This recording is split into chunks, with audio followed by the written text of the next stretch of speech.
धन्यवाद आदरणीय दुबे जी। इतना विस्तृत है, आय व्यक्तित्व है सावरकर जी का कि तीर्ष दुस्तरम मोहाडुपेनास्म सागरम, कि ऐसा कृतित्व का सागर है कि उसमें हम लोग कागज की नौका चला रहे हैं। मैं बहुत समय न लेकर के आज हमारे इस कार्यक्रम के विशिष्ट वक्ता अभ्यागत आदरणीय अश्विनी कुमार उपाध्याय जी उपस्थित हो गए हैं। मैं सभागार में चाहता हूं कि उनका कर्तव्य से अभिनंदन करें और उत्तरी अर्पित कर उनका स्वागत करें। आदरणीय अश्विनी जी,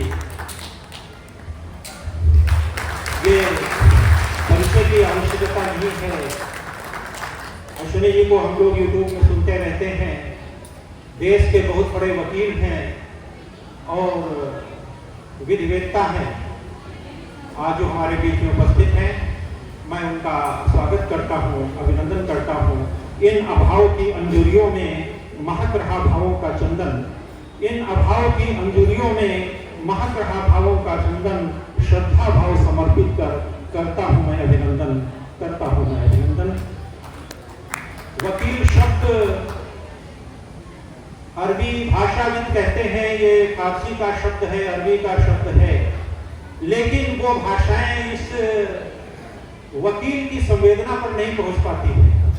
संस्कृत में जो इसकी निरुक्ति की गई, इसमें 3 वर्ण हैं, वा, की और ला। वक्तृतम सुंदरम यस्य, जिसका वक्तृत्व बहुत सुंदर हो। वा से वक्तृतम सुंदरम यस्य कीर्तिर यस्य भुवस्तले, किया गया जिसकी कीर्ति इस पूरे संसार में पृथ्वी पर छाई हो। लक्ष्य सर्व कार्येषु सवै वकील स्मृता, और जो कीर्ति से, वक्तृत्व से और लक्ष्य से युक्त हो वो वकील है।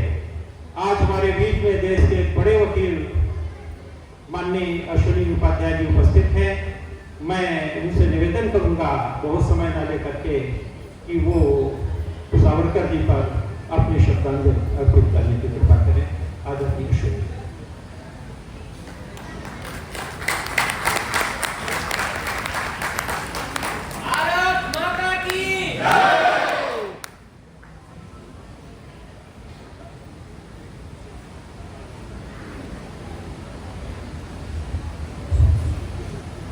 जय श्री राम, जय श्री राम। सबसे पहले भगवान लक्ष्मण जी की इस पवित्र भूमि को प्रणाम करता हूं। भगवान श्री राम को साष्टांग दंडवत करता हूं। अपने सभी पूर्वजों को प्रणाम करता हूं जिन्होंने असंख्य यातनाएं झेली, कष्ट सहा, सब कुछ किया लेकिन धर्मांतरण नहीं किया, इसीलिए आज हम सब हिंदू बने हुए हैं।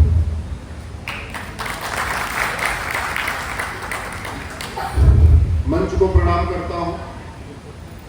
आदरणीय शर्मा जी विशेष रूप से उनको प्रणाम करता हूं।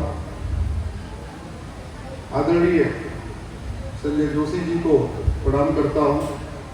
मंच पर और मंच के सामने जितने हमसे बड़े हैं सबको प्रणाम करता हूं और जो हमसे छोटे हैं उनको स्नेह भेंट करता हूं। ये बड़ा सुखद संयोग है कि इस बार हमको आप लोगों ने लखनऊ में बुलाया है वीर सावरकर जी की जयंती पर।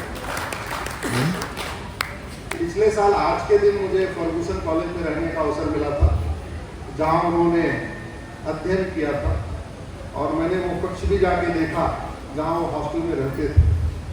उस भूमि को भी मैं पिछले वर्ष प्रणाम करके आया। सावरकर जी के ऊपर चर्चा करने के लिए 2-3 घंटे पर्याप्त नहीं है।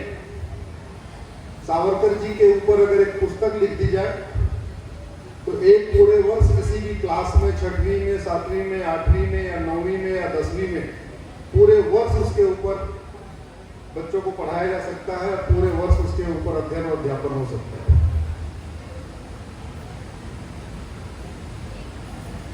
यहाँ तो बहुत सारे यंग बच्चे बैठे हुए हैं, तो एक काम करना, एक बार कोई भी डिक्शनरी उठा के देखना, ऑक्सफोर्ड डिक्शनरी उठा के देखना या कोई और डिक्शनरी उठा के देखना,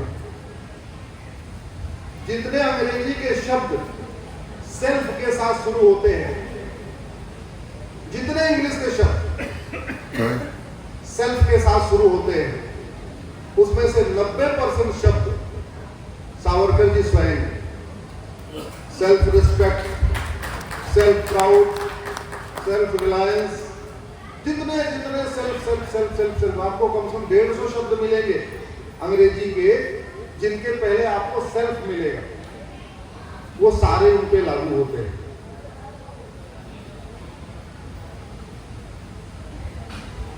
उनके बारे में बस इतना ही कहना है। इसके अलावा मैं कुछ बातें और कहना चाहता हूं।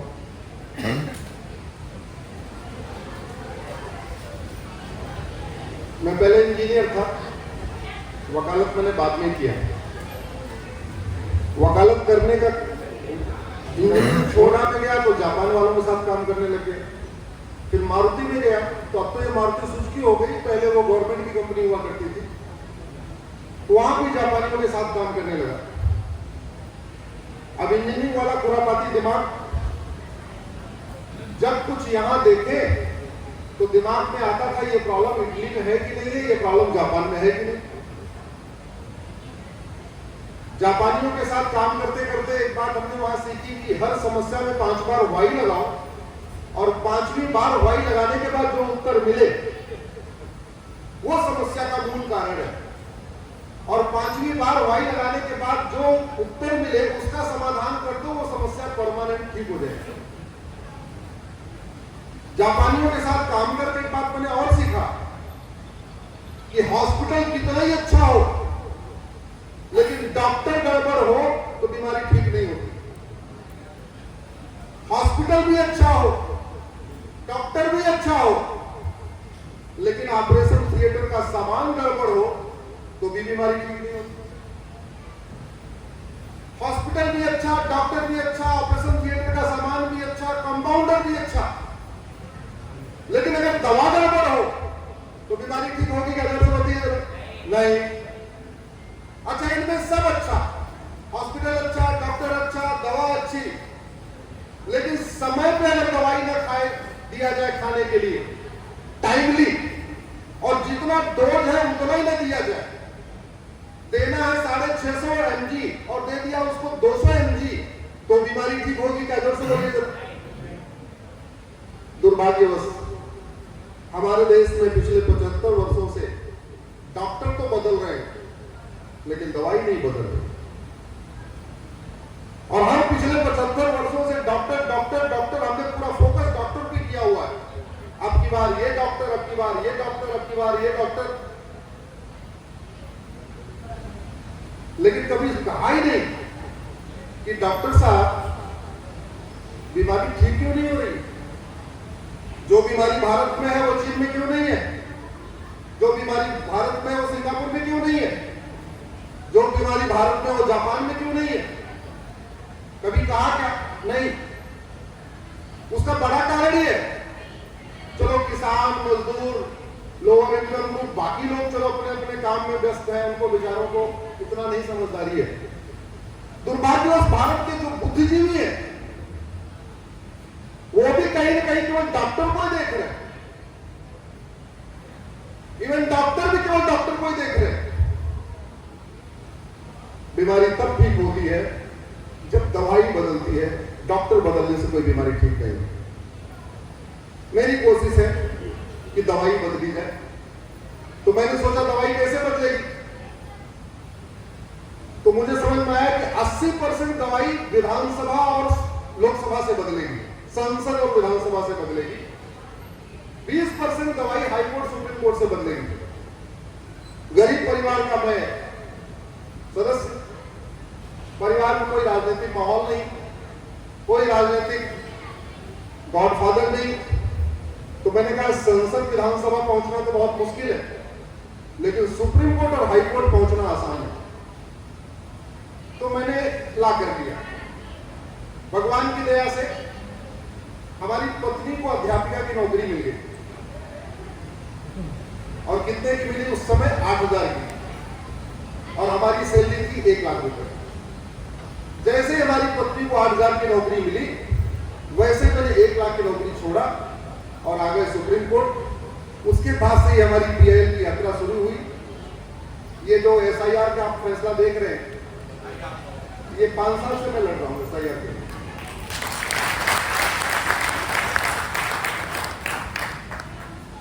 250 PIL हो चुकी है। लफ्ज़ जिहाद है, धर्मांतरण है, घुसपैठ है, जनसंख्या विस्फोट है, 3 तलाक है, हलाला है, मुता है, मिस्यार है, तहरुस है, तलाके हसन तलाके बाइन तलाके किनाया, जनसंख्या नियंत्रण, यूनिफॉर्म सिविल कोड, SIR, ऐसे जितनी समस्याएं समझ में आती हैं, जितने लोग मुझे बताते हैं, उसमें से जितनी हाई कोर्ट सुप्रीम कोर्ट ले जाने लायक होती है, उनको ले जाता रहता हूं। कई ऐसी PIL है जिसपे सरकार ने अपना संज्ञान ले लिया तो काम हो गया। 370 को सरकार ने खत्म कर दिया, हमारा काम खत्म हो गया। ऐसे बहुत सारी, करीब 50 से ज्यादा PIL थी जो मेरी इसलिए इन्फेक्चुअस हो गई, सरकार ने उसको संज्ञान ले लिया। इसके लिए मैं सरकार को धन्यवाद देता हूँ, माननीय प्रधानमंत्री जी को धन्यवाद देता हूँ। बाकी चलती रहती है। तो अभी 250 PIL लगभग पेंडिंग है। और आप लोगों का स्नेह है, आप लोगों का प्रेम है कि भारत के 500 जिलों में जाने का मुझे सौभाग्य मिला। भारत में कुल 800 जिले हैं, उनमें से मैं 500 जिलों में अब तक जा चुका हूँ। लगभग सारे IITs में जा चुका हूँ, सारे IIM में जा चुका हूँ, लगभग सारे engineering college, medical college, law college में अब तक जाने का अवसर मिला है। मंडे टू फ्राइडे यानी वर्किंग डे में दिल्ली और सैटरडे संडे हॉलीडे आप लोगों के बीच में। और मेरी PIL भी मेरी खुद की नहीं होती, आप ही लोग मुझे सजेशन देते रहते हैं, मैं तो उसको देख लेता हूँ ये सुप्रीम कोर्ट पहुंचने लायक है कि नहीं। अब मैं कुछ आप लोगों से आंकड़ों के साथ बात करूंगा। भारत में हर साल 90 लाख मौत होती है। 90 लाख मौत में से 25 लाख अकाल मौत होती है। अकाल मौत का मतलब बिना टाइम समय पूरा किए पहले लोग मर जाते हैं। ये जो 25 लाख अकाल मौत होती है, मेरा मानना है इसमें से 22 लाख लोगों को बचाया जा सकता है, लेकिन उसके लिए नियम कानून सिस्टम बदलना पड़ेगा। ये जो 25 लाख अकाल मौत होती है, उसमें 10 लाख अकाल मौत पोल्यूशन के कारण होती है। भारत में 10 तरीके का पोल्यूशन है: air pollution, water pollution, land pollution, noise pollution, light pollution, plastic pollution, thermal pollution, radioactive pollution, visual pollution, litre pollution. ये 10 तरीके के पोल्यूशन से साल में 1 करोड़ लोग बीमार होते हैं और उन 1 करोड़ में से 10 लाख लोग मर जाते हैं। 10 लाख परिवार बर्बाद हो जाते हैं। दुर्भाग्य कि आज तक हमारे यहाँ लोग बीमार होकर मर रहे हैं, बीमार होकर मर रहे हैं, लेकिन बीमार क्यों हो रहे हैं न इसको डॉक्टर बता रहे हैं, न इसको हॉस्पिटल बता रहे हैं, न इसको कोई रिसर्च इंस्टीट्यूट बता रहा है, न इस पे संसद में चर्चा हो रही, न विधानसभा में चर्चा हो रही। लोग चलते चलते एकाएक गिरते हैं, मर जाते हैं। डायबिटीज से लोग मर रहे हैं, थायराइड से लोग मर रहे हैं, हार्ट अटैक से लोग मर रहे हैं। कैंसर तो ऐसे हो गया जैसे लगता है बुखार जैसा हो चुका है। मरते जा रहे हैं, मरते जा रहे हैं, मरते जा रहे हैं, लेकिन एक चर्चा ही नहीं हो रही। भैया ऐसा क्या हो गया भारत में, इतना कैंसर बढ़ रहा है, इतनी चीजें बढ़ रही हैं। तो बढ़ने का मूल कारण है पोल्यूशन, और पोल्यूशन का मूल कारण है करप्शन और पॉपुलेशन एक्सप्लोजन। हमारे पास 2% जमीन है, जनसंख्या दुनिया की 20% हो चुकी है, यानी हमारे पास 2 चारपाई है, सोने वाले 20 है। हमारे पास मात्र 4% दुनिया का पानी है और जनसंख्या दुनिया की 20% हो चुकी है, यानी 4 गिलास पानी है, पीने वाले 20 है। भारत के 800 जिलों में से 50 जिलों में पानी खत्म हो चुका है और 200 जिलों में पानी 200 फीट नीचे गया है। जहां पहले 50 फीट पानी मिलता था, वहां 200 फीट बोरिंग करना पड़ रहा है। अगर आपके घर में बोरिंग हुआ होगा, आपके गांव में बोरिंग हुआ होगा, तो आपको भी पता होगा कि आपके यहाँ पानी कितना नीचे जा चुका है। इस बात पर चर्चा ही नहीं हो रही है कि आप 200 फीट नीचे पानी चला गया, 300 फीट के बाद पानी मिलता नहीं है, 100 फीट जो बचा हुआ है, अगर उसको हम खा पी जाएंगे तो 25 साल के बाद होगा क्या? भारत की 50% समस्याओं का मूल कारण है जनसंख्या विस्फोट। हमने अगर चीन के साथ कानून बनाया होता तो हमारी जनसंख्या आती 90 करोड़ होती है, तो हम लगभग 150 करोड़ पहुंच चुके हैं। 60 करोड़ हम लोगों को पैदा होने से रोक सकते थे अगर हमने चीन के साथ जनसंख्या नियंत्रण कानून बनाया, लेकिन नहीं बनाया। अरे मैं कह रहा हूं, हम दो हमारे दो नहीं तो हम दो हमारे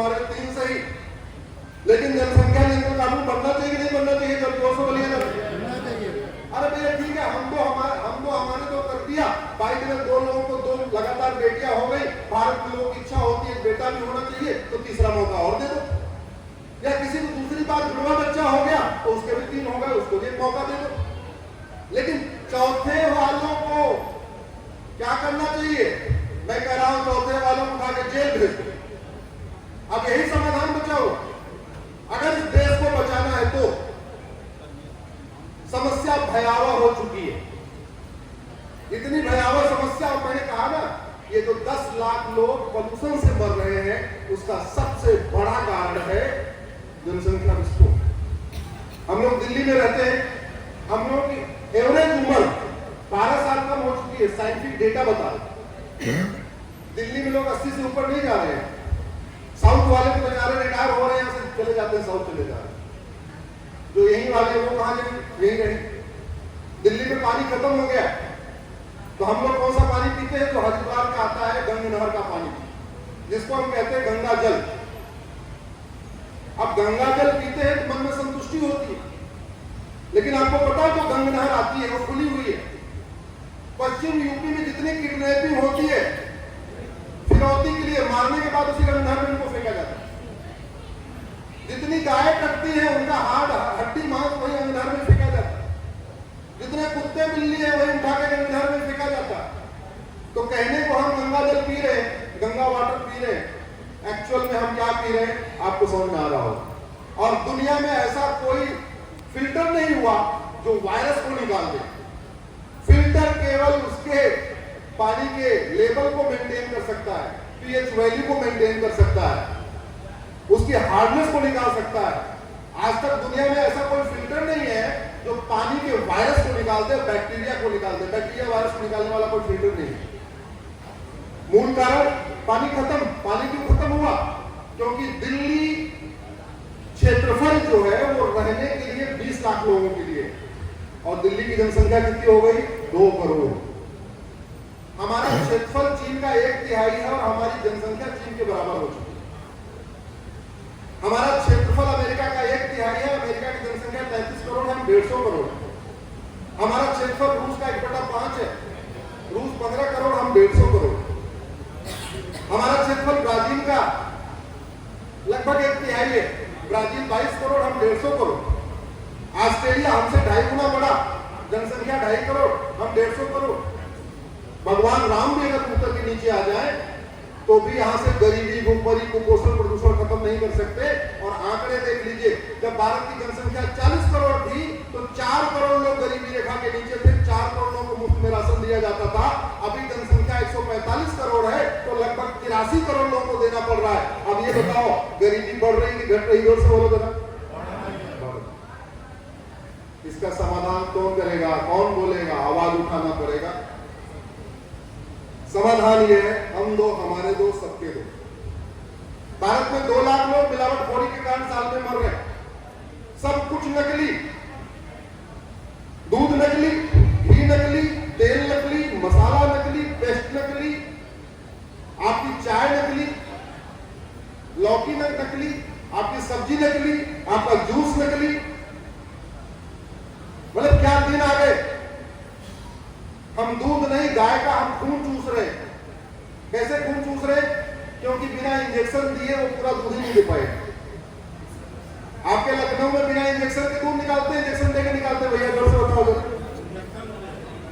तो गाय को जितना दूध देना है वो तो बिना इंजेक्शन के देगी ना। अगर इंजेक्शन के बाद वो दूध बढ़ा रही है तो क्या कर रही है? अगर गाय भैंस को इंजेक्शन दे दे के उसके खून को ब्लड दूध में कन्वर्ट कर करके हम लोग पी रहे हैं, और इसके बाद भी आपको आंकड़े पता है, भारत में 70% दूध नकली है, 80% घी, पनीर, मावा नकली है। 80%। और त्योहार के समय 90% पनीर और मावा नकली है। क्यों? क्योंकि गाय अपने पूरे जीवन में 4 से 5 बच्चे देती है, और कुछ और भी जानवर हैं जो एक बार में 5-6 देते हैं। देते नहीं देते? जोर से बताओ कौन सा है? जोर से बोलो कौन? एक बार में कितने? 12। गाय पूरे जीवन में कितने? 5। और सुअर एक बार में कितने? 12। और गाय की संख्या बढ़ रही कि सुअर की? कर लो, कुछ भी कर लो, हो ही नहीं सकता। दूध आपको शुद्ध मिल ही नहीं सकता। 2 लाख लोग बीमार होकर मर रहे इस मिलावटखोरी के कारण। दुर्भाग्य देखिए, ना विधानसभा में चर्चा हो रही, ना संसद में चर्चा हो रही। मिलावटखोरी का मूल कारण मिलावटखोरी विरोधी कानून घटिया है, मिलावटखोरी करने वालों को कोई खौफ नहीं है। दूसरा मूल कारण है डिमांड ज्यादा, सप्लाई कम। पहले पंजाब में गेहूं खाते थे, उसको खाने के बाद कैंसर शुरू हो गया। फिर ये हुआ एमपी वाला खाएंगे, अब पता चला एमपी वालों ने इतनी खाद मिला दिया, एमपी वाला खाने से भी कैंसर शुरू हो चुका है। जहां 1 किलो यूरिया पड़ती थी, अभी 8-8 किलो यूरिया डाल रहे। अच्छा, डालना मजबूरी है, क्यों नहीं डालेंगे तो सब डिमांड पूरी नहीं होगी। भारत में साल में 2 लाख लोग रोड एक्सीडेंट से मरते हैं। अभी मैं आपको आज ज्यादा कुछ नहीं बताऊंगा, केवल 25 लाख अकाल मौत हो रही है, उसका मूल कारण और समाधान ही बताऊंगा और कुछ नहीं बताऊंगा। भारत में साल में 2 लाख लोग की अकाल मौत होती है। अकाल मौत का मूल कारण है भ्रष्टाचार और जनसंख्या विस्फोट। घर बैठे बैठे अगर 3,000 रुपए में आधार ड्राइविंग लाइसेंस मिल जाएगा, अनाड़ी आदमी को अगर लाइसेंस मिलेगा तो सड़क पर जाके गाड़ी ठोकेगा कि नहीं ठोकेगा? या खुद को मार लेगा, गाड़ी को डैमेज कर लेगा, या दूसरों को मार देगा। ट्रक में अगर गाड़ी चलाएगा तो या तो खुद को मारेगा, दूसरों को मार देगा। शराब पी के गाड़ी चलाएगा तो खुद को मारेगा, दूसरों को मारेगा। और सबसे बड़ी बात इसलिए जो है रोड एक्सीडेंट हो रहा है, क्योंकि जब तक 2 लेन की सड़क बनती, 4 लेन का ट्रैफिक सड़क पे आ जाता है। तो रोड एक्सीडेंट जो साल में 2 लाख हो रहा है, इसका मूल कारण भी जनसंख्या विस्फोट और भ्रष्टाचार है। कैसे रुकेगा? नियम कानून बनाने से। कुछ लोग कहते हैं ऐसे नहीं होगा, अगर जनसंख्या नियंत्रण कानून बनेगा तो लोग भारत में मानेंगे नहीं। अरे घटिया कानून बनाओगे तो नहीं मानेंगे। जो भगवान से नहीं डरते वो कानून से डरते, जो भगवान से नहीं डरते वो सजा से डरते। मंदिर में जो लोग जाते हैं उसमें 99% लोग भगवान से डरते हैं, लेकिन 1% लोग भगवान से नहीं डरते, उनके लिए सीसीटीवी लगाया जाता है। 1% लोग नहीं डरते, इसीलिए वो चप्पल चुरा लेंगे, इसलिए वहां सीसीटीवी रखा जाता है। 1% भगवान से नहीं डरते, इसलिए पुलिस को खड़ा करना पड़ता है। सठे साक्ष्यम समाचारे भय दिन होय न प्रीत, लोहा लोहे को काटता है, न रहेगा बांस न बजेगी बांसुरी। मैं कह रहा हूं कानून ऐसा बन सकता है, सब मानेंगे, सब मानेंगे। 80% लोग तो हम तो हमारे तो कर रहे हैं, उनके लिए तो कानून बने चाहे न बने कोई फर्क ही नहीं पड़ता। जो नहीं कर रहे उनको करना है। उनके लिए क्या करना है? अरे 100% प्रॉपर्टी जब्त करने, उनकी सिटीजनशिप खत्म करने, उनको 10 साल के लिए जेल में भेजने के लिए कानून बनाओ। मैं कह रहा हूं उनको वाले भी आके उनको बनाए। याद रखिए, भारत को बचाने के लिए अब कृष्ण नीति, सठे साक्ष्यम समाचारे, राम नीति, भय दिन होय न प्रीत के अलावा एक और नीति लागू करना पड़ेगा। उसको कहते हैं परस नीति। परशुराम जी की क्या नीति थी? मानव का मानवाधिकार और दानव को कठोर दंड। भगवान राम बहुत समझाते थे, भगवान कृष्ण भी बहुत समझाते थे, भगवान परशुराम ज्यादा नहीं समझाते थे। एक बात कहते थे, तुम गलत कर रहे हो, सुधर जाओ, और नहीं माना मैदान में आओ। यही था उनका, यही करना पड़ेगा। एक बार कानून बना के बोलना पड़ेगा, भैया देखो कानून बन गया है, अभी तक जो लोग हो गया सो हो गया, अब के 9 महीने बाद तक जो बच्चे पैदा होंगे उन पर तो कोई दिक्कत नहीं है, लेकिन 10वें महीने जो बच्चे पैदा होंगे, याद रखना अगर 4था बच्चा पैदा हुआ तो जेल ही जाना पड़ेगा, तो यहाँ अपने घर में नहीं रहो। अच्छा, माताएं बहनें खुश होकर इसका समर्थन करेंगी। भारत की 50% माताएं बहनें खुशी इस कानून का समर्थन करेंगी कि नहीं करेंगी? कोई चाहता है कि वो जिंदगी भर केवल इसी काम में लगा रहे, नहीं लगा तो नहीं चाहता।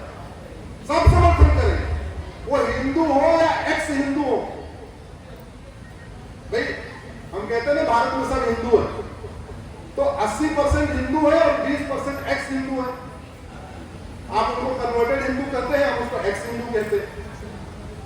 तो हिंदू भी इसका समर्थन करेंगे और एक्स हिंदू माताएं बहनें भी समर्थन करेंगी। चलो अच्छा हुआ, एक मुसीबत टली, सरकार को वोट बढ़ेगा कि नहीं बढ़ेगा? जब जल्द से बताइए। बढ़ेगा, तो मुसीबत में है। उनका इलाज समाधान यही है, कठोर कानून। भारत में साल में 20 लाख जमीन विवाद के कारण हाथ पैर टूटता है। 20 लाख लोग, चकरोट का झगड़ा, सड़क का झगड़ा, इसका झगड़ा, उसका झगड़ा, गौशाला का झगड़ा, खेत के मैदान का झगड़ा, गोचर मैदान का झगड़ा, तालाब का झगड़ा, 20 लाख लोगों का हाथ पैर टूट जाता है। और इसमें 2 लाख लोगों की अकाल मौत हो जाती है। और उसका मूल कारण है भाई साहब घटिया कानून। कानून कितना सड़ा हुआ है भाई साहब। अगर आपका 100 रुपए चोरी हो जाए, आप थाने में जाओ, आपके पास अगर वीडियो का एविडेंस है, बताओ देखो इसने 100 रुपए चोरी किया, तुरंत एफआईआर हो जाएगा। आपके 100 बीघे जमीन पर कोई कब्जा कर ले, आपके पास वीडियो एविडेंस है कि देखो जी हमारे जमीन पे लोग कब्जा कर रहे हैं, आप वो वीडियो ले जाके थाने में जाओ, देखो ये लोग लाठी के दम पे, बंदूक के दम पे हमारी जमीन पे कब्जा कर रहे हैं, इस पे मुकदमा लिखो। बोले नहीं, हमारा काम नहीं है, ये सिविल डिस्प्यूट है। आपकी बकरी चोरी हो जाए, एफआईआर होगा। आपके पूरी गौशाला को कोई आके कब्जा कर ले, एफआईआर नहीं होगा। और इस घटिया कानून के कारण अपराध बढ़ रहे हैं। मेरे एक जानने वाले की बात है, मथुरा में गरीब आदमी 4 बीघे जमीन था, किसी दबंग ने कब्जा कर लिया। वो थाने गया, बोले देखो हमारे जमीन पे कब्जा हो रखा है। बोले नहीं, ये तो सिविल डिस्प्यूट है, एफआईआर होता ही नहीं। जाओ तहसील जाओ। तहसील में क्या होता है सबको पता है। तहसील गया, मुकदमा शुरू हुआ, 3 साल बीता, 4 साल बीता, तारीख पे तारीख के अलावा फैसला हो ही नहीं रहा था।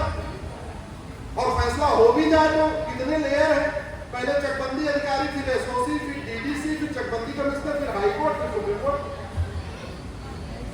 उसके बच्चे थोड़े बड़े हो गए, 4 बीघे जमीन थी, उसी से परिवार का पालन पोषण हो रहा था। दबंग ने कब्जा कर लिया। उसके बेटों ने कहा ऐसा अधिकारी चलो आपकी बारी खेत जोतने आएगा, इसको पीटेंगे। पहले वही गरीब गया, हमारे जमीन पे कब्जा हो रहा है, दरोगा जी मुकदमा लिखो। दरोगा जी बोले मुकदमा नहीं लिखे। 4 साल के बाद वो दबंग ने अपना ट्रैक्टर भेजा, वो गरीब परिवार अपने 3 बच्चों के साथ लाठी लेके गया और 3 डंडे मार दिया उस ड्राइवर को। और तत्काल उस दबंग ने जाकर मुकदमा करवा दिया, किसके खिलाफ? जिसकी जमीन थी। उल्टा अब क्या करे, खेत पहले चला गया था, पति और 3 बेटे मुकदमे में और फंस गए, जेल और चले गए। घर की बहन बेटी की तरह सोचिए क्या हालत हो रही हो। उन्होंने उधार लेके, कर्ज लेके, कुछ उनके पास अंगूठी थी, उसको बेच के तब जाके जमानत कराई। इतना सड़ा हुआ कानून चल रहा है। अंग्रेज चले गए, अंग्रेजों का कानून नहीं बदला। मुगल चले गए, मुगलिया सिस्टम नहीं बदला। अंग्रेज चले गए, अंग्रेजों का कानून नहीं बदला। साल में 2 लाख लोगों की अकाल मौत हो रही है। और इस घटिया कानून का दुष्परिणाम यह है, जौनपुर जिले में शंकर जी की 10 बीघे जमीन पे 1985 में मुकदमा शुरू हुआ। रघुवीर मिश्रा जौनपुर जिले में मर गए, एक मंदिर बनवाए, 10 बीघे जमीन मंदिर के नाम कर गए। दबंगों ने दूसरी उनकी फर्जी वसीयत बनवा लिया 1985 में। 1985 से लेकर 2026 आ चुका है, अभी तक ये नहीं तय हो पाया कि रघुवीर मिश्रा की कौन सी वसीयत असली है, कौन सी वसीयत नकली है। और अभी वो चकबंदी अधिकारी के यहाँ चल रहा है, जिसको अंग्रेजी में कहते हैं सीओ। अगर डिसाइड हो जाए तो उसकी अपील होगी एसओसी के यहाँ, फिर डिसाइड होगी, फिर उसकी अपील होगी डीडीसी के यहाँ, फिर डिसाइड होगी, फिर उसकी अपील होगी चकबंदी कमिश्नर के यहाँ, फिर डिसाइड होगी, फिर हाई कोर्ट, फिर डिसाइड होगा, फिर सुप्रीम कोर्ट। जब जौनपुर में 1985 में मुकदमा चला, उसके बाद से यूपी में मैं लिस्ट बना रहा था, उस समय वीर बहादुर सिंह जी मुख्यमंत्री थे। अब तक 18 मुख्यमंत्री बदल गए, लेकिन मुकदमा वहीं का वहीं खड़ा हुआ है चकबंदी अधिकारी के। 15 राज्यपाल बदल गए, वहीं मुकदमा खड़ा हुआ है। 15 प्रधानमंत्री बदल गए, मुकदमा वहीं चकबंदी अधिकारी के यहाँ है।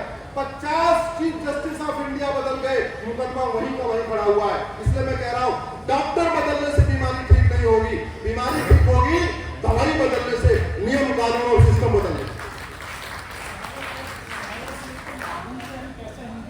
मथुरा में हाँ, सावरकर सुन बैठे। सावरकर जी का मतलब यह है कि जो 25 लाख लोग की अकाल मौत हो रही है, इसमें 20 लाख हिंदू अकाल मौत मर रहे हैं। अब आप सुनना नहीं चाहते तो आप समझ ही नहीं पा रहे थे मैं क्या समझा रहा हूं। रोड एक्सीडेंट में 90% हिंदू मरते हैं। ये 2 लाख लोग जमीन विवाद में जो मर रहे हैं उसमें 90% हिंदू मरते हैं। जेल किससे भरी हुई है आप देख लीजिए उठा के। पूरा वंश किसका बर्बाद हो रहा है। इस तारीख के कारण ज्यादा कौन बर्बाद हो रहा है पता करिए आप।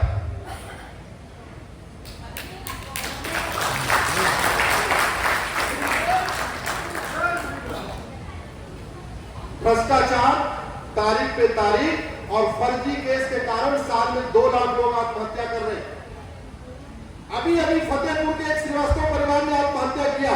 पैसे का लेन देन हुआ था, फर्जी SC/ST केस लगा दिया। हरियाणा में यादव परिवार ने आत्महत्या किया है, जमीन का विवाद था, फर्जी SC/ST केस लगा दिया। लव मैरिज होती है, मैरिज होते ही लव खत्म। पहले लव मैरिज होगी, मैरिज होते ही लव खत्म।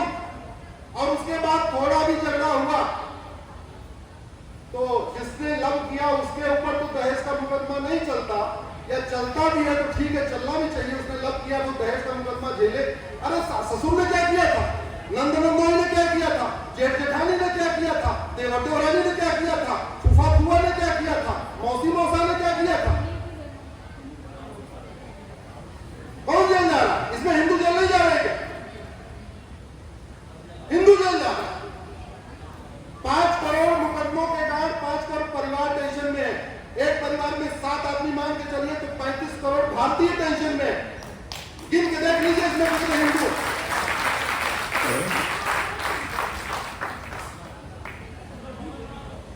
भारत में 1 लाख करोड़ का नशा कारोबार चल रहा है। 10 करोड़ नशेड़ी हो चुके हैं। अब नशेड़ियों निकाल दीजिए कितने % हिंदू है, फिर आपको समझ में आएगा कि नशे के कारोबार से कौन प्रभावित हो रहा है। इस ड्रग के कारण नपुंसकता बढ़ रही है, इस ड्रग के कारण बाजपन बढ़ रहा है। ये नशेड़ी खुद भी मर रहे। माता पिता पैसा नहीं देते तो माता पिता को मार देते, पत्नी पैसा नहीं देती पत्नी को मार देते। इन नशेड़ियों का छोटे छोटे बच्चे घर छोड़ के भाग रहे। ये जो 10 करोड़ नशेड़ी हो चुके हैं भाई साहब, इसमें से 90% हिंदू ही है। और सिंगापुर में नशे का कारोबार क्यों नहीं है? एक गूगल करके देख लेना। सिंगापुर में एक व्यक्ति के पास 900 ग्राम गांजा मिला था, उठा के फांसी दे दिया। यहां 9 कुंटल गांजा मिल रहा है, लोगों को जमानत मिल रही है। सिंगापुर वाला कानून भारत में ले आने में, भारत में लागू करने में कोई लागत आएगी क्या? जैसे बोले तरह कानून की नकल करने में, कानून को इंप्लीमेंट करने की कोई लागत आती है क्या? भारत की कोई समस्या लाइलाज नहीं है, भारत की कोई समस्या विश्वव्यापी नहीं है। हमारा चश्मा हो गया हिंदू हिंदू हिंदू। हम समझ ही नहीं रहे हिंदू मर क्यों रहा। हमें समझ में नहीं आ रहा है समस्या कहां है। रोड एक्सीडेंट में कितने % हिंदू मरता है, नशे कारण कितने % हिंदू मरता है, फर्जी केस कारण कितने हिंदू जेल में है, हमें समझ में नहीं आ। भारत में 5 लाख बहन बेटियां साल में गायब हो रही है। अब शायद आपको संतुष्टि मिल जाएगी, अब हिंदू वाली बात हो रही है। सिंगापुर में हर साल 5 लाख बहन बेटियां क्यों नहीं गायब हो रही है? चीन में हर साल 5 लाख बहन बेटियां क्यों नहीं गायब हो रही है? अमेरिका में साल में 5 लाख बहन बेटियां क्यों नहीं गायब हो रही है? क्योंकि वहां राम मंदिर हो चाहे ना हो, लेकिन राम नीति है, भय होगा प्लीज। वहां चीन जापान सिंगापुर में कृष्ण का मंदिर हो चाहे ना हो, लेकिन कृष्ण नीति है, समाचार है। वहां जस्टिस विद नियत लागू है। आज अपराध करोगे साल भर के अंदर सजा दे देंगे। किसी भी देश को सुरक्षित बनाने का तरीका यही होता है, शिक्षा में संस्कार हो और कानून का खौफ। दुर्भाग्यवश वो हुआ नहीं। मुगल चले गए, मदरसा बंद हो गया, क्या? जोर से बोलो भैया। अंग्रेज चले गए, मॉन्टेसरी मिशनरी बंद हो गया क्या? देश आजाद हो गया, हमारी वैदिक गुरुकुल शिक्षा व्यवस्था लागू हो गई क्या? तक शिक्षा में संस्कार नहीं होगा, कानून का खौफ नहीं होगा, तब तक होगा कैसे? 5 लाख बहन बेटियां साल में गायब होती हैं, उसमें से 1.5 लाख को मिल जाती है, 3.5 लाख मिलती नहीं। और 3.5 लाख का मतलब साल में 365 दिन होते हैं, ऑन एन एवरेज 1000 बेटियां पर डे लव जिहाद का शिकार हो रही। क्यों? हमने लव जिहाद को राष्ट्रीय सुरक्षा के लिए खतरा घोषित नहीं किया। हमारे पास कानून है नेशनल सिक्योरिटी एक्ट, लेकिन इसमें कहीं लिखा नहीं कि लव जिहाद राष्ट्रीय सुरक्षा के लिए खतरा। हमारे पास कानून है यूएपीए, इसमें कहीं लिखा नहीं कि लव जिहाद अनलॉफुल एक्टिविटी है। हमारे पास बीएनएस है, सेक्शन 111 है ऑर्गेनाइज्ड क्राइम, कहीं लिखा नहीं कि लव जिहाद ऑर्गेनाइज्ड क्राइम। तो लव जिहाद को हमने न राष्ट्रीय सुरक्षा के लिए खतरा घोषित किया, न देश की एकता अखंडता के लिए खतरा घोषित किया, न ऑर्गेनाइज्ड क्राइम डिक्लेयर किया, न एक्ट ऑफ टेररिज्म डिक्लेयर किया, न इसमें प्रॉपर्टी जब्त करने की व्यवस्था किया, न ऐसे लोगों की सिटीजनशिप खत्म करने की व्यवस्था किया, न ऐसे लोगों को साल भर में सजा देने की व्यवस्था किया। तो लव जिहाद तो चलेगा चलेगा। और बाकी तो छोड़ो, लव जिहाद चलता कैसे? प्रॉफिटेबल धंधा है, फंडिंग आ रही है। पहले भारत को बर्बाद करने के लिए साल में 50,000 करोड़ की फंडिंग आती थी, अभी वो फंडिंग थोड़ी कम हो गई है, अब 25,000 करोड़ आ रही है, लेकिन फंडिंग बंद नहीं हुई और ऑर्गेनाइज तरीके से हो रहा। जैन अग्रवाल माहेश्वरी मारवाड़ी की बेटी है, 15 लाख रुपए। ब्राह्मण छत्री की बेटी है, जो पटा देगा फंसा लेगा, 15 लाख रुपए। यादव की, पटेल की, पाटीदार की, जो हमारा जिसको हम ओबीसी कहते हैं, उनकी बेटी को ट्रैप कर लेगा, 10 लाख रुपए। हरिजन, पासवान, सरोज, जाटव जो दलित परिवार है, उनकी बेटी को ट्रैप करेगा, 5 लाख रुपए। आप लोग सब लोग घर, सबके घर में किचन है कि नहीं है? है ना भैया? चूल्हा है ना सबके घर में? चूल्हा मुंह से फूंक के बंद करते हैं या उसका नॉब घुमाते हैं? क्या करते हैं जरा दोस्त बताओ? नॉब घुमाते हैं। यस, गैस की सप्लाई आपने काट दिया, चूल्हा बंद हो जाएगा। और बिना गैस की सप्लाई काटे अगर चूल्हा बंद करोगे, मुंह जल जाएगा, अगर मुंह से फूंक फूंक के जलाओ बुझाओगे। ये तो बाहर से फंडिंग आ रही है, इसको बंद कर दो, लव जिहाद बंद हो जाए। जो काम पैसे के लिए हो रहा है, जब तक पीछे की सप्लाई नहीं काटी जाएगी, वो काम रुकेगा नहीं। मथुरा में एक लड़का पकड़ा गया, ऐसा ऑटो चलाता था और बेटियों को घर से स्कूल तक छोड़ता है। 50 लड़कियों को ट्रैप करने के लिए उसको ठेका मिला, ऑटो चलाने वाले को। और 23 में वो सफल भी हो गया। 23 जब कड़ाई से पूछताछ हुई, तब उसने बताया कि हमको 2 लाख रुपए पर बेटी को ट्रैप करने को मिला। तो 23 बेटी को ट्रैप किया, 46 लाख उसको मिल गया। आपके यूपी का शाहरुख जलालुद्दीन 500 करोड़ हवाला काला धन यहां से आया, 500 करोड़ विदेशों से आया, 1000 करोड़ का कारोबार चल रहा था। लव जिहाद तब रुकेगा जब फंडिंग रुकेगी, साथ में साथ कठोर कानून बनेगा। जब तक वो नहीं होगा, तब तक समाधान नहीं होगा। साल में प्रतिदिन 1500 परिवारों का धर्मांतरण हो रहा। एक परिवार में 7 आदमी मान के चलिए, प्रतिदिन 10,000 हिंदुओं का धर्मांतरण हो रहा है। प्रतिदिन 10,000 का मतलब साल में 40 लाख हिंदुओं का धर्मांतरण हो रहा है। और धर्मांतरण क्यों चल रहा है? क्योंकि धर्मांतरण फायदेमंद धंधा। धंधा कहां से चल रहा है? पैसा कहां से आ रहा है? खाड़ी देशों से हवाला के जरिए, पश्चिम के देशों से एफसीआरए के जरिए, क्रिश्चियन मिशनरीज को एफसीआरए के जरिए आ रहा है, उनके एनजीओ को पैसा आ रहा है, हवाला के जरिए आ रहा है। और कहां से आ रहा है? जो यहाँ ड्रग कारोबार होता है, तो ड्रग कारोबार से पैसा जनरेट होता है, वो लव जिहाद धर्मांतरण में काम आता है।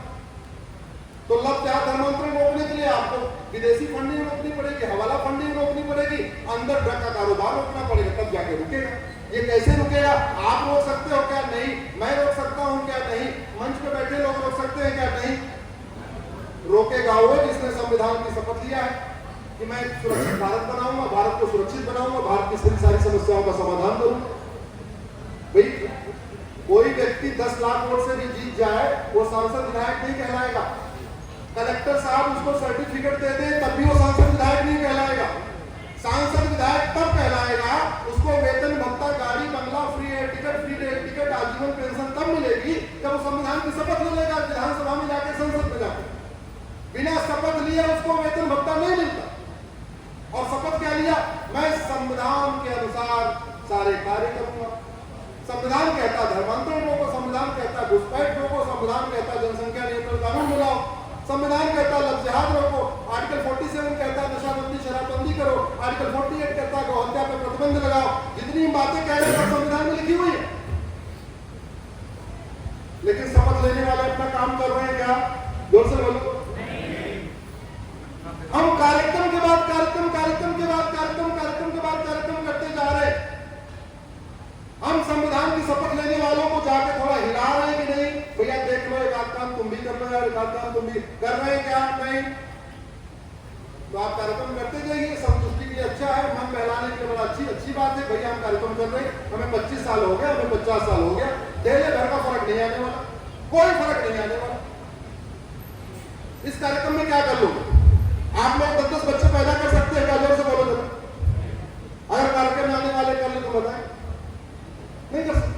क्या कर लोगे आप नशाबंदी कर सकते हो क्या? आप घुसपैठियों को डंडे मार के भगा सकते हो क्या? नहीं कर सकते। आप धर्मांतरण कराने वालों को पीट सकते हो क्या? नहीं। अरे आप कुछ कर ही नहीं सकते हो। क्यों? क्योंकि संविधान कहता है आपका काम है धर्म की जय करना। जोर से बोलिए, धर्म की अधर्म का प्राणियों में विश्व का समाज का कार्य है धर्म की जय करना। संविधान की शपथ लेने वालों का काम है अधर्म का नाश करना। अधर्म का नाश तब होगा जब आपके पास बढ़िया बढ़िया दवाई होगी, बढ़िया बढ़िया इंजेक्शन होगा, बढ़िया बढ़िया सिरप होगा, बढ़िया बढ़िया वैक्सीन होगी, यानी कठोर कानून होगा, कानून का खौफ होगा। भारत की कोई भी समस्या लाइलाज नहीं है, भारत की कोई भी समस्या विश्वव्यापी नहीं है। सभी समस्याओं का समाधान हो सकता है, लेकिन समाधान तो करना पड़ेगा। कल माननीय सुप्रीम कोर्ट में एसआईआर के ऊपर अपना जजमेंट दिया। जब मैंने एसआईआर की पीआईएल फाइल किया था तो मैंने कहा था भारत में 5 करोड़ फर्जी वोटर है। इसके पहले मेरी एक और पीआईएल है जो अभी पेंडिंग है, उस पर जजमेंट नहीं आया। वो मैंने 2017 में फाइल किया था, वो घुसपैठ के ऊपर फाइल किया था, जिसमें मैंने राज्यवार आंकड़े लेके बताया है कि भारत में 5 करोड़ घुसपैठिए रहते। आपके लखनऊ में तो गजब हो गया, 85 घुसपैठिए सरकारी कर्मचारी बन गए आपके एलडीए में। जय हो। अरे वो घुसपैठिए नहीं बनते तो क्या पता आपके परिवार के कुछ लोग बन जाते, आपके परिवार के नहीं तो आपके पड़ोसी को भी बन जाता। लेकिन 85 सरकारी कर्मचारी की नौकरी आपके एरिया में रहती नहीं रहती, ले गए घुसपैठिए। अब घुसपैठ, अच्छा घुसपैठ पे इतनी चर्चा होती है, कभी घुसपैठ के मूल कारण के ऊपर आपने चर्चा सुनी? सभी टीवी में सुनी क्या? जोर से बताओ। किसी अखबार में लेख आया कि घुसपैठ का मूल कारण क्या? मैं आपको बता रहा हूं। घुसपैठ का मूल कारण है भ्रष्टाचार, घुसपैठ का मूल कारण है घूसखोरी। ये पाकिस्तानी, अफगानिस्तानी, बांग्लादेशी, कुकी, रोहिंग्या, ये चीन क्यों नहीं जाते? कभी सोचा आपने? ये जापान क्यों नहीं जाते? ये सिंगापुर क्यों नहीं जाते? ये अरब क्यों नहीं जाते? ये दुबई क्यों नहीं जाते? ये कुवैत क्यों नहीं जाते? भारत क्यों आते? उसका तरीका बता दो। आप में से कुछ लोग गांव के संपर्क है क्या? गांव में गांव में ना 10-15 कुत्ते होते हैं एक गांव में, वो हर घर में रोटी खाने नहीं जाते। उनको पता है कि कहां कहां रोटी मिलेगी और कहां कहां लाठी मिलेगी, उनको पता है। इसलिए जहां रोटी मिलेगी 7-8 कुत्ते आके बैठेंगे 10-11 बजे भोजन के समय, वहां रोटी खाएंगे और जब वहां से उठेंगे बीच में 2-3 घर छोड़ेंगे, आगे चले जाएंगे कहीं और जाके बैठ। हर घर को नहीं बैठते, क्यों? कुत्तों को भी पता है किस घर से रोटी मिलेगी, उस घर से लाठी मिलेगी। ये घुसपैठियों को भी पता है कि किस देश में चाहते ही उठा के जेल में डालेंगे और किस देश में हमारी आवभगत चलेगी। हमको मकान भी मिलेगा, हमको दुकान भी मिलेगा, हमको सब कुछ मिलेगा।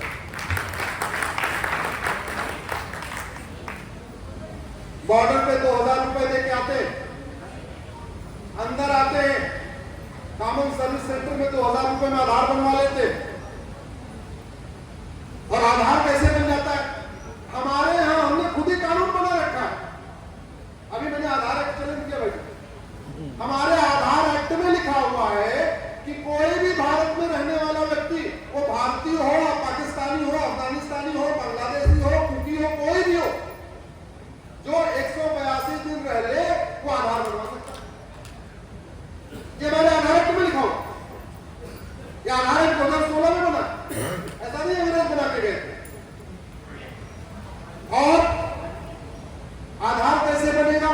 कोई पार्षद लेटर हेड पे लिख के दे दे, या प्रधान लेटर हेड पे लिख के दे दे, या कोई व्यक्ति रेंट एग्रीमेंट बना के दे दे। ये तीनों काम आसान है कि नहीं? जाओ जोर से बताइए। अरे पार्षद प्रधान के चुनाव में जहां 50 वोट से हार जीत होती है, जो पार्षद बनना चाहता है वो सबसे पहले गांव वालों के बाद में चिंता करेगा। पहले 50 घुसपैठिया बसा लेगा, अपनी फिक्स वोट हो जाएगी अपनी। भाई हमारा कानून क्या है? ऐसा कानून पूरी दुनिया में नहीं है। मैंने एग्जामिन किया कि हमारा आधार एक्ट जैसा है क्या ये बाकी देशों में कहीं नहीं है। कहीं पे 6 साल रहने के बाद डॉक्यूमेंट बनता है, कहीं 5 साल रहने के बाद डॉक्यूमेंट बनता है। हमारे देश में 182 दिन सेक्शन 3 आधार एक्ट उठा के गूगल करके देख लो, उसमें लिखा हुआ है कोई व्यक्ति 182 दिन रह ले वो आधार बनवा ले। आप घुसपैठिए बॉर्डर पे 2000 दिए, अंदर आए, कॉमन सर्विस सेंटर वाले को बोला भैया तू 2000 पकड़, कानून में लिखा हुआ है। ये प्रधान जी ने हमको लेटर हेड पे लिख के दे दिया है, हम 6 महीने से हैं, आधार बना दिया उसको। और वो भी क्यों नहीं बनाए? भारत वालों का आधार बनाता है तो उसको 100 रुपए मिलता है, रोहिंग्या बांग्लादेशियों को आधार बनाता है उसको 2000 मिलता है। तो कॉमन सर्विस सेंटर वाले पहले किसका आधार बनाए? दोस्त बताओ जरा भाई। पहले विदेशियों घुसपैठियों को बनाए, आधार बन गया। अब वहीं से उनका काला काम शुरू। आधार दिखाया, तहसील के दलाल को पकड़ा, देख भैया आधार बन गया, राशन कार्ड बनवा दे। बोले ये लो 2002 का राशन कार्ड लो। 2 डॉक्यूमेंट हो गया। आपके एलडीए के दलाल को पकड़ा। आपके एलडीए मतलब पूरे देश में जहां जहां नगर निगम के दलाल को पकड़ा। बोले भैया देखो 2 डॉक्यूमेंट हो गया, आधार भी हो गया, राशन कार्ड हो गया। बोले बर्थ सर्टिफिकेट लो। 3 डॉक्यूमेंट हो गया। आरटीओ ऑफिस के दलाल को पकड़ा, 3-4 हजार रुपए पकड़ाया। बोले देखो 3 डॉक्यूमेंट है। बोले ये लो आप ड्राइविंग लाइसेंस लो। 8000 रुपए में 3 डॉक्यूमेंट हो गया। फिर से दोबारा पार्षद प्रधान को बताया कि 4 डॉक्यूमेंट हो गया, अब क्या करना है? बोले अभी देखो कोई इलेक्शन आने वाला है, वोटर लिस्ट अपडेट होगी, तुम्हारा फॉर्म 6 भरवा दूंगा, वोटर लिस्ट में नाम जुड़वा दूंगा।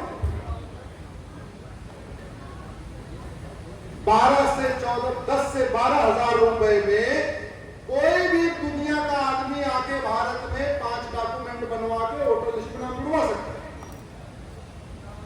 अब ये घुसपैठ पे चर्चा हो रही है, लेकिन घुसपैठिए क्यों आ रहे हैं, कैसे आ रहे हैं, कैसे नाम जुड़वा रहे हैं? मूल कारण फर्जी आधार बनवाना अपराध नहीं, फर्जी डॉक्यूमेंट बनवाना कोई अपराध नहीं, फर्जी बर्थ सर्टिफिकेट बनवाना कोई सीरियस क्राइम नहीं। भाई बाबा की इतनी हनक है, यूपी में सबसे कड़क माने जाते हैं मुख्यमंत्री अपने बाबा, और यही रायबरेली में 19,500 का सर्टिफिकेट बन गया। बना के नहीं बना? जो बताओ। महाराष्ट्र में 87,000 बर्थ सर्टिफिकेट अकेले मुंबई से बन गया। सरकार किसकी है? राष्ट्रवादी सरकार है। क्यों बन गया? क्योंकि डॉक्टर बदला, दवाई तो बदली नहीं। डॉक्टर बदलने से बीमारी ठीक नहीं होती है, दवाई बदलना पड़ता है। मैं आपको ये कहना चाह रहा था, घुसपैठियों को भगाना है तो सबसे पहले हमें घुसपैठियों के मददगारों को जेल में डालना पड़ेगा। और मैं कहता हूं घुसपैठियों और उनके मददगारों की प्रॉपर्टी जब्त करने, नागरिकता खत्म करने और इनको 10 से 20 साल की सजा देने के लिए कानून बनाया जाए। 90% घुसपैठिए अपने आप भाग जाएंगे, एनआरसी करना ही नहीं पड़ेगा।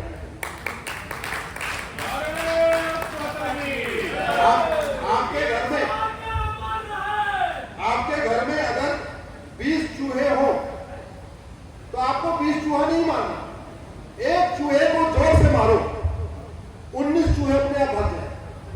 भागेंगे नहीं भागेंगे, आपको 20 को 20 नहीं मारना। तो ये समस्याएं जो भी है, कोई भी लाइलाज नहीं है, कोई भी विश्वव्यापी नहीं है। सबका समाधान हो सकता है। 75 साल बीत गए। आपकी बात जहाज पे बैठना, तो जरा जहाज पे बैठने से पहले देखना उस पर लिखा क्या है। मैंने इसको सुप्रीम कोर्ट, हाई कोर्ट में चैलेंज किया हुआ। आज भी हमारे जहाज पे लिखा हुआ वीटी।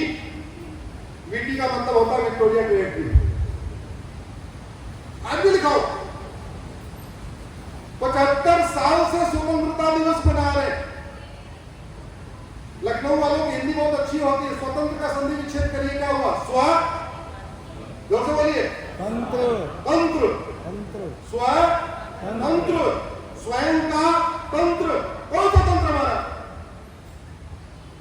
नाम गुलामी के लखनऊ, लक्ष्मणपुर हुआ नहीं। गुलामी के निशान टीला वाली, आगे नहीं। गुलामी की कुरीतियां, 3 तलाक, हलाला, मुद्दा, आमिसियाल, तहर्रुस, गुलामी की कुप्रथाएं, तलाके हसन, तलाके बाइन, तलाके किनाया, गुलामी की शिक्षा, मदरसा, मोंटेसरी, मिशनरी स्कूल, गुलामी की चिकित्सा, गुलामी की पुलिस व्यवस्था, गुलामी की प्रशासनिक व्यवस्था, और नाम तक नहीं बदल पाए। जो अंग्रेज लेके गए थे, हवलदार, थानेदार, तहसीलदार, पेशकार, वही चल रहा है। अरे भैया, थाना है, कम से कम नाम बदल के उसका प्राथमिक सुरक्षा केंद्र कर देते, थोड़ा सुरक्षा का भाव आता।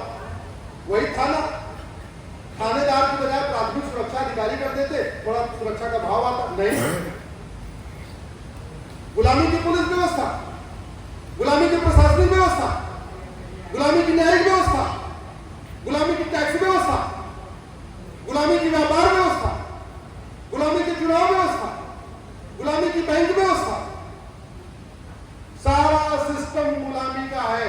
फिर भी 15 अगस्त को कहते हैं भारत माता की, भारत माता की। मेरी कोशिश है एक स्वतंत्र भारत बने, सारा तंत्र हमारा अपना हो, एक संप्रभु भारत बने, न गुलामी का नाम हो, न गुलामी का निशान हो, सुरक्षित भारत बने। आपका घर बहुत आधुनिक हो, लेकिन भूकंप आने पर धराशायी हो जाए, आप ऐसा घर बनाना पसंद करेंगे? या कम आधुनिक हो लेकिन भूकंप, बाढ़, सुनामी झेल ले, कौन सा घर आप पसंद करेंगे? जोर से बोलेंगे। विकसित घर से ज्यादा जरूरी है सुरक्षित घर। विकसित समाज से ज्यादा जरूरी है सुरक्षित समाज। वैसे ही विकसित भारत से ज्यादा जरूरी है सुरक्षित भारत। हम सुरक्षा में नहीं।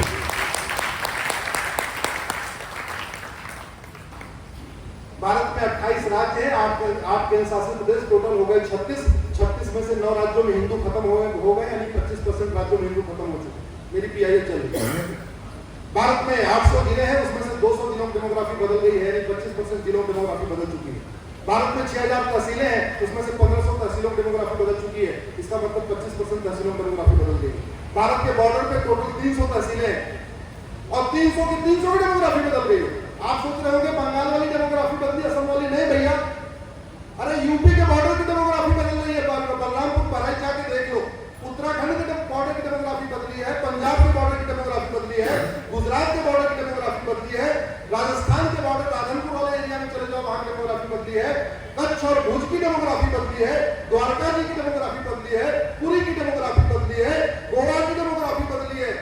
भारत के बॉर्डर पे जो 300 तहसीलें हैं, उनमें 300 की डेमोग्राफी बदली है। डेमोग्राफी बदलने का मूल कारण है लव जिहाद, लैंड जिहाद, ड्रग जिहाद, घुसपैठ जिहाद, धर्मांतरण जिहाद, जनसंख्या जिहाद। अब समय आ चुका है, आवाज दीजिए, इनके नियम कानून बनाइए। एक बात याद रखना, पंडित नंदराम टिक्कू जो गंधार के प्रधानमंत्री थे 1805 में, कभी सोचा नहीं होगा ये गंधार दुर्योधन का ननिहाल एक दिन अफगानिस्तान बन जाएगा। बना कि नहीं बना? जोर से बोलिए जरा।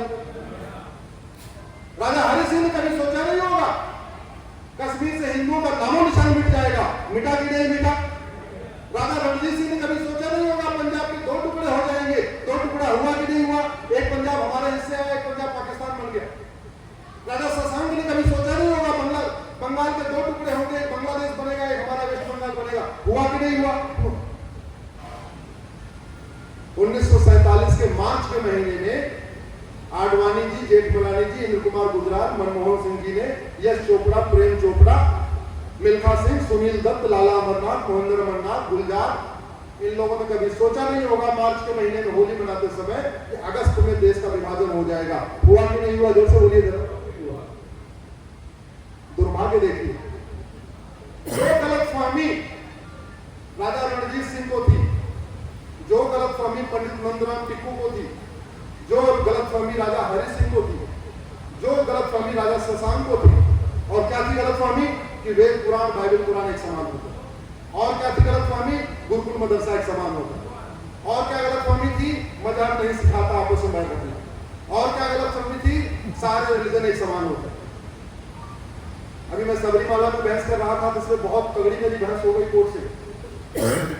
सबरीमाला में 9 जजों की बहस सुनवाई कर रही थी, अभी तो जजमेंट रिजर्व हो गया। उसमें बार बार एक जज साहिबा कर रही थी, कह रही थी आल रिलीजन्स आर इक्वल।